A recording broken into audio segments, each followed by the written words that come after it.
Diabetes patient मानू जिते मु डाएट काउंसलिंग करे 4टी मेजर मील खाइबा कहे ब्रेकफास्ट लंच इवनिंग स्नैक्स आउ डिनर ता भितर जदि केतले भोक लगे पेसेंट पचारती मु जेनराली गजा मुग बुट खाइबा कहे जोटा को इंग्रेजी स्प्राउट कहा हुए। ए गजा मुग बुट आपण माने केमिति खाइबे केते खाइबे सो दैट आपण मानकर सुगार बढ़िबो नाही तार हेल्थ बेनिफिट आपण माने पाइबे जदि आपण मानकु डायबिटीज अछि एवं यार किछि साइड इफेक्ट अछि ना नाही जदि अच्छी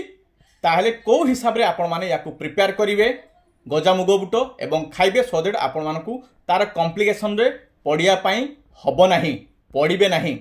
से विषय वीडियो करी मु डॉक्टर चंदन पात्र आम यूट्यूब चैनल खुशी डायबिटीज के अपलोड करछि जोटा आसंता शुक्रवार दिन 2टा बेले लाइव हबो प्रीमियर शो सेत पई आपण माने आम चैनल खुशी डायबिटीज को सब्सक्राइब करंतु बेल आइकन को प्रेस करी ऑल नोटिफिकेशन ऑन करन सो दैट वीडियो लाइव हेले आपण माने जानिबे देखिबे गजा मुग बुट स्प्राउट्स। Thank you.